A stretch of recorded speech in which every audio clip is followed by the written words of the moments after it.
Joining me on the broadcast this evening is Rajiv Dogra. He's a former Indian diplomat speaking with us from New Delhi. Also with me is Arsalan Bhatti, a senior journalist joining us from Islamabad.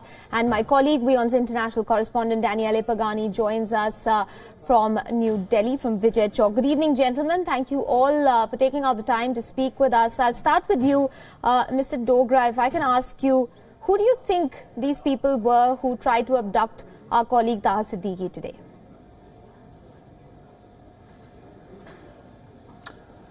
Well, I don't want to speculate, but let's look at the present picture globally and in Pakistan.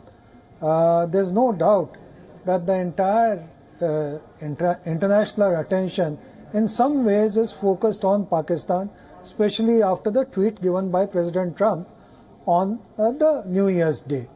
So there has been intense scrutiny, not just by USA, but by international media also. The second important issue here is that Taha Siddiqui is not only representing your channel, the WION, but also some news organizations from the West. So obviously, if someone were to take on Taha Siddiqui and try to kidnap him in broad daylight early in the morning, then it cannot be just an ordinary ramshackle force of ruffians or some gangsters. It has to be a very well organized force, and that can only be someone connected with the army. Otherwise, the army truck which was passing by would have certainly stopped if it was an ordinary robbery attempt. So clearly the pointers are that it was the establishment which wanted to take him away to wherever they wished to. But what surprises me is that the establishment decided to take this measure despite the fact that there is intense media scrutiny and intense international scrutiny on Pakistan right now. Absolutely. So it points us to the fact that, Ambassador Dogra, that there is impunity with which these members are acting in Pakistan. I want to ask you, Taha managed to escape, but there were 10 to 12 armed men, unidentified ones. He says they were in civilian clothing. Do you think the fact that Taha managed to escape was miraculous, of course, but also this points to the fact that this was an attempt to intimidate him more than anything else and ask him to toe the line, as many other journalists are expected to do in Pakistan? Well, let me give you a few facts and statistics. One report that I had read points out that last year, one journalist every month was killed in Pakistan. As far as the abductions are concerned and disappearances are concerned, not just of journalists but also of Pakistani civilians, the Pakistani Supreme Court had some time back asked the ISI actually to produce a list and whereabouts of these abducted people or people who had disappeared, so to speak. But none of that was followed up by the ISI. So Supreme Court is still waiting for that list and the whereabouts of those people. The third fact is that just a few days back, Supreme Court had told the ISI that don't make Pakistan a laughing stock of the world. Now this incident of this morning, isn't this a glaring example of how unlawful Pakistan's establishment can be and how uncaring of the normal rules of behavior, especially towards journalists, can the establishment of Pakistan be? So we are in a situation where Pakistani journalists especially are facing a very grueling time at the hands of the establishment if they step out of the line. Right. And it seems that your journalist was seen to have stepped out of the line. Absolutely. And you brought up abductions, you brought up the state of affairs when it comes to journalists reporting in Pakistan. Daniele, I'll come to you in just a second, but since the ambassador brought up that fact, I want to take our viewers through this report we have about the state of anarchy which has been existing in Pakistan for several decades now. Perhaps this can be put down to the fact that there's no effective civilian governance that takes place. The army and the ISI are virtually in control, and there's always been a nexus between many Islamist groups and the security establishment in Pakistan. The abductions and disappearances are on the rise. They've become almost the new normal, as the ambassador was pointing out. Nearly one journalist killed every month of last year.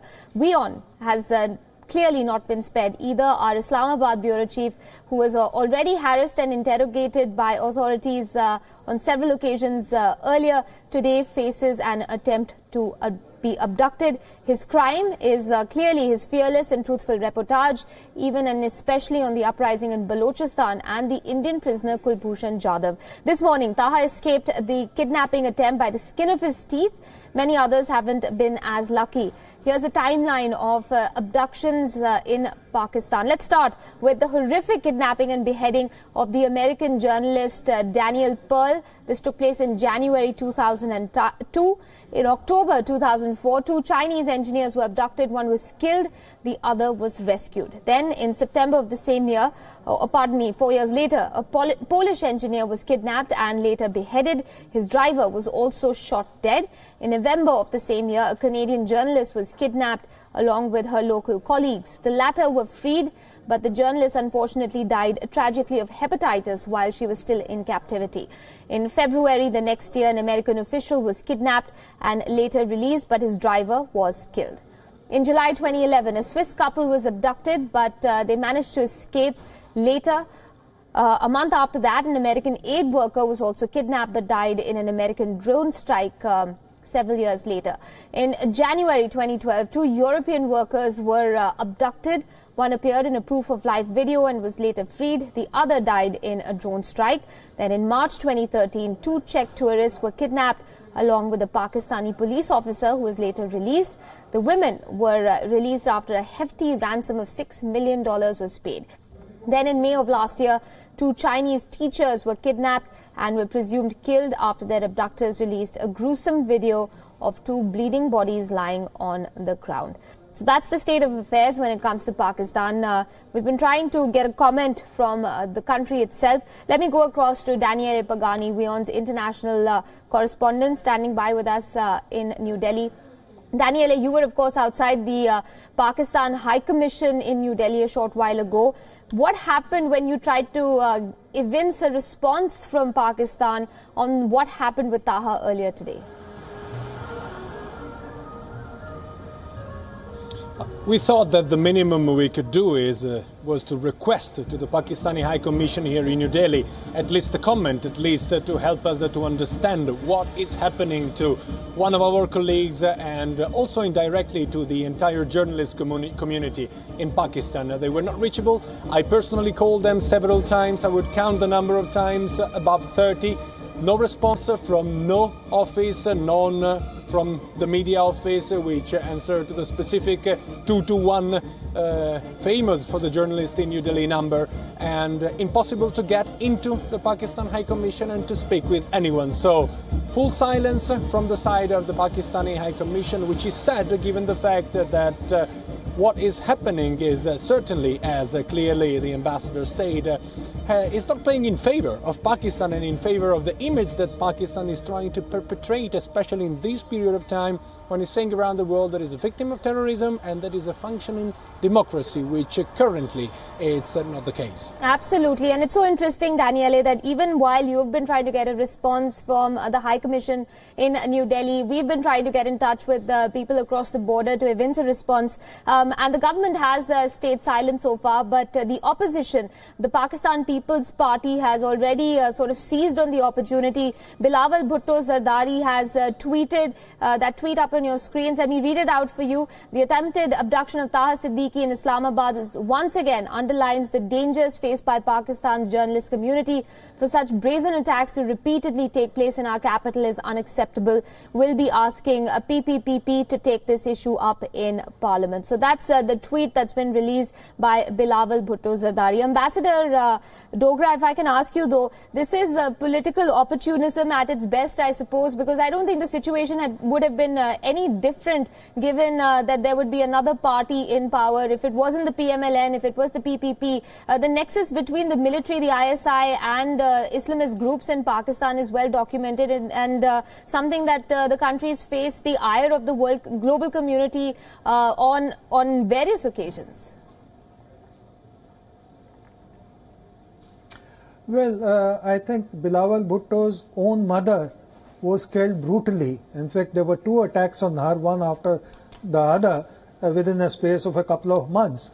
And the message very clearly was that even if she was the Prime Minister twice over of Pakistan, she would not be spared. She would not be allowed to live.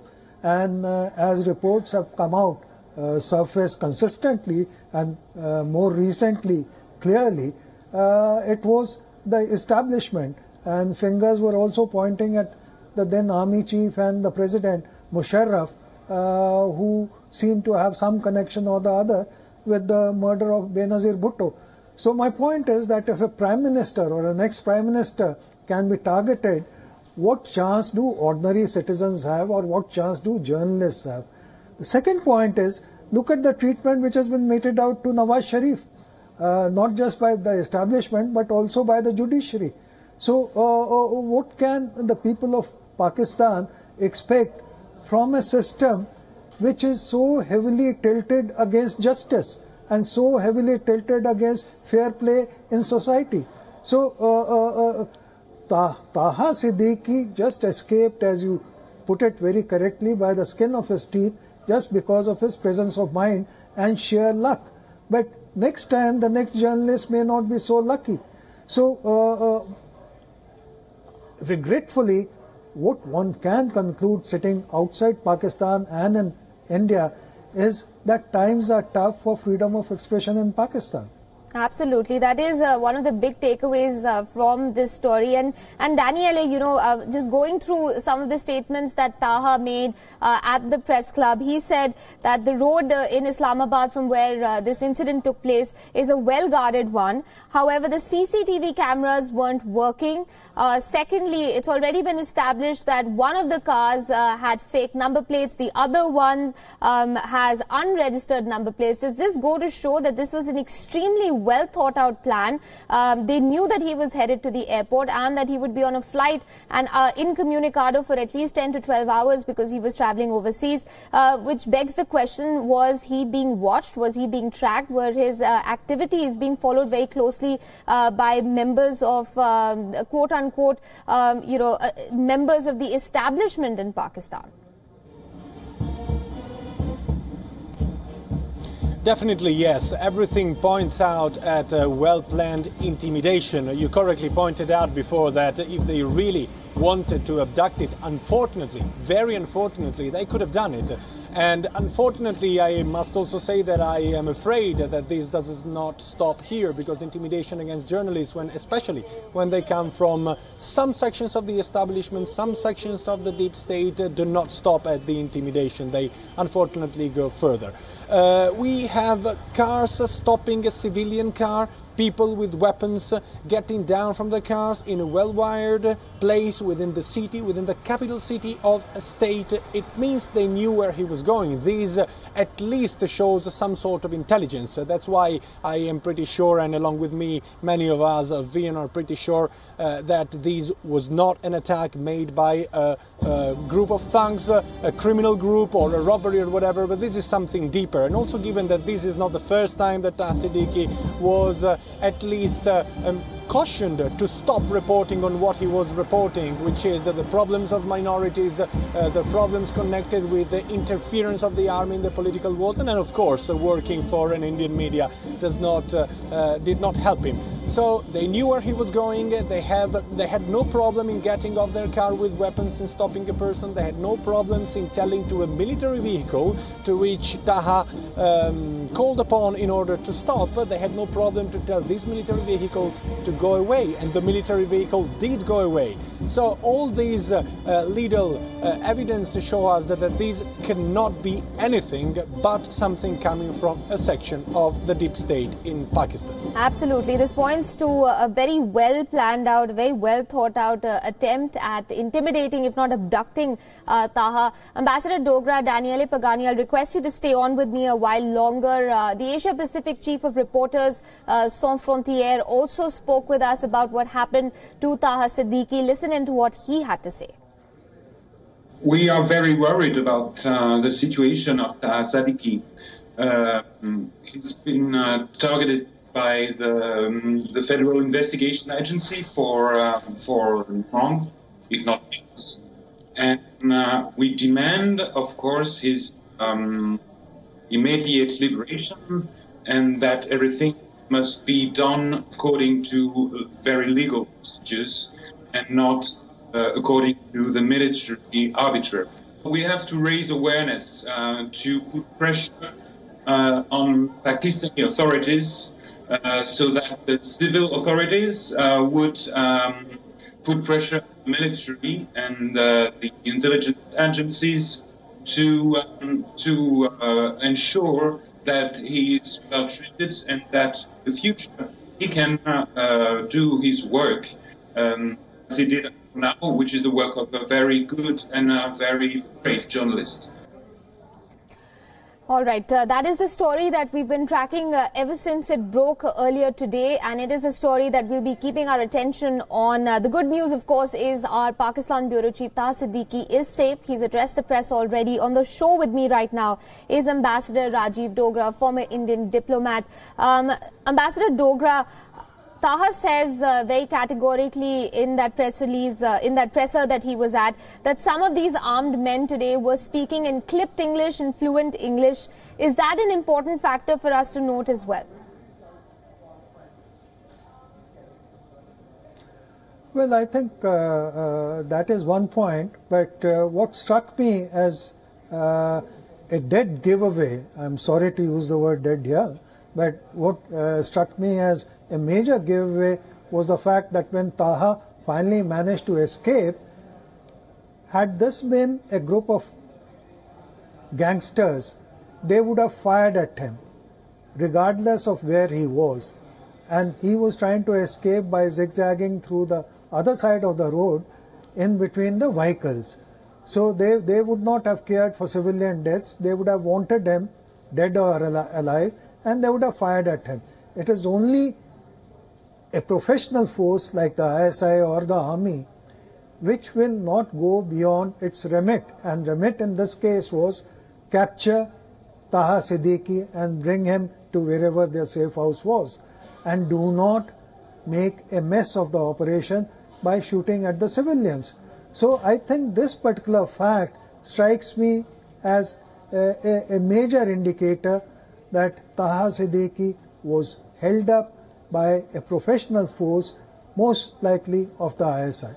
All right, Ambassador, and thankfully for Taha's presence of mind, he managed to get away from there. He kept his wits about him. Ambassador Rajiv Dogra, thanks so much for speaking with us here at WION and sharing your very important perspective with us on this story. Let me go to my colleague, WION's international correspondent, Daniele Pagani, who's also with us here on the show. Daniele, the one heartening thing, I suppose, from all of this is the way the community of journalists, at least for the better part in Pakistan, has spoken in one voice to condemn what's happened with Taha. They've managed to, help him through the day. And today at the press release as well, or the presser, in fact, when uncalled for questions were being hurled Taha's way, there was an immediate defense that was launched as well to make sure that Taha didn't have to answer questions that were, at the very least, I don't know how else to describe them, questioning his intentions and his narrative on what exactly happened today. That is the one single way of action that the community of media has all around the world. And the case of Pakistan, as the case, for instance, of Afghanistan, of Iraq, of Syria, when journalists are extremely under pressure and under threat, and they work on a daily basis, knowing perfectly that reporting the truth means risking their life, the only thing that can be done is to internationalize their presence as much as possible in order to let global community of a viewer, of reader, so to say, to know what is going on in those countries, to know those people, to know those names, so as soon as the government or the deep state of war, one of these states, or the army or the police or any sort of militia affiliated with the government touches these individuals, at least they know that the world is talking about that. Unfortunately, often this has not been enough to save the lives of many colleagues who bravely fought till the very end, but then couldn't make it.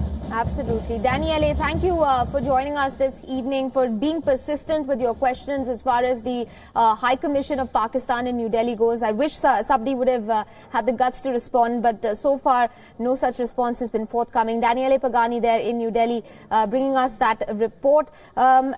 There have been, of course, voices that have spoken up. Among them is Amnesty International. It's released a statement condemning the attack on WION's Pakistan Bureau Chief Taha Siddiqui. The statement reads, and I quote, "The attacks on Taha Siddiqui and other Pakistani journalists must be immediately and effectively investigated by the authorities." Taha Siddiqui was driving to Islamabad airport at 8:20 a.m. today when the car he was travelling in was besieged by at least 10 armed men who beat him, threatened to kill him and tried to abduct him. The journalist escaped the assailants, but they took his possessions, including his passport, laptop and mobile phone. The beating and attempted abduction of Taha Siddiqui is the latest in a deeply worrying pattern of attacks on journalists in Pakistan. This is the third case in recent months when a journalist has been targeted by violent attackers while travelling by car. There has thus far been a failure by the authorities to identify the perpetrators, let alone bring them to justice. All journalists must be protected from violence and intimidation, and there must be a clear and unequivocal commitment by Pakistani authorities to end impunity for attacks on journalists. End quote. So that was the statement made by Amnesty International. But, the question that we've been asking here at WION has been, why Taha? Why has he been targeted? What exactly is it in his reportage that has managed to rankle authorities in Pakistan? He, remember, has been bringing us stories that have brought him both accolades and anger. He has faced harassment for being critical of the Pakistani government. Last year, he was forced to move the Islamabad High Court after he received threats from the military and intelligence establishment. This was right after Taha brought to us a report from Balochistan, which revealed how people in that restive province are being treated by the establishment. Take a look at this report.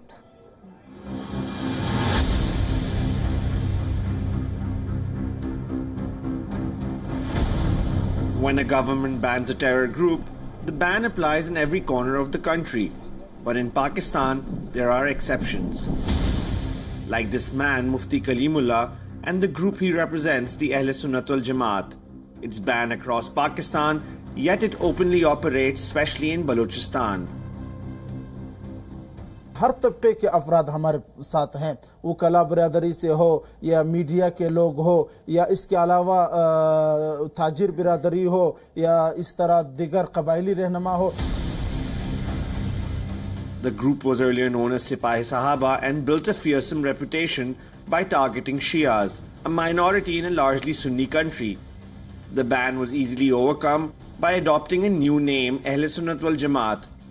अहले तशय्यु के लिए अलग कवानीन होने चाहिए, उन्हें उसी तरह पाबंद रखना चाहिए जिस तरह दिगर ममालिक में पाबंदी के साथ उन्हें एक मखसूस तबके के तौर पर रखा गया है. उन्हें जो है ना, हम इसी मौजू पर हम हुकूमत के साथ खड़े हैं, इदारों के साथ खड़े हैं, फौज के साथ खड़े हैं.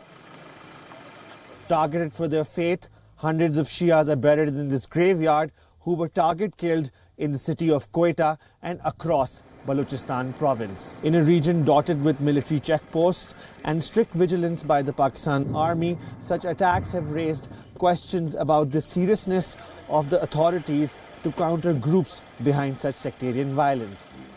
Shia community leaders in the Baloch capital Quetta, like Raza Vakil, feel that the Pakistan military uses these Islamists to counter the insurgency in Balochistan.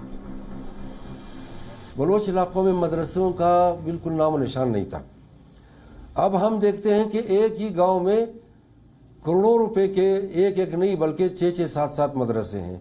उन पर हमारी हुकूमत का अभी तक कोई नज़र नहीं कि किन किन मदरसों में किन किन इलाकों में ये मदरसे कायम है और उनमें किस तरह लोगों को रिलीजियस एक्सट्रीमिज्म की तरफ ले जाया जा रहा है।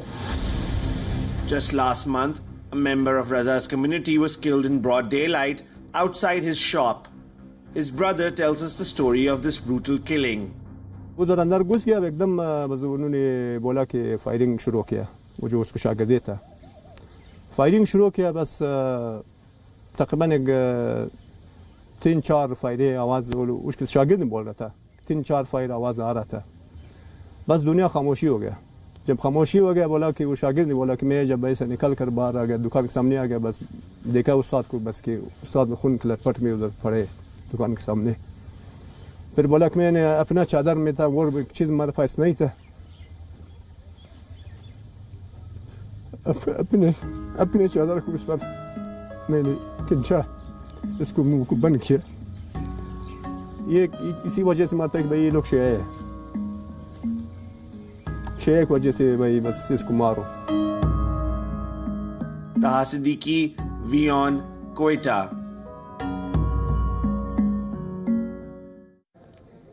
Before we wrap up the show, you must know Taha has been known as a bitter and bold critic of the Pakistani establishment, especially the military. In recent weeks, he has highlighted enforced disappearances in the country. While there is condemnation from around the world, the Pakistani establishment has remained mum on the developments. The Pakistani High Commission refused to answer repeated calls from WION.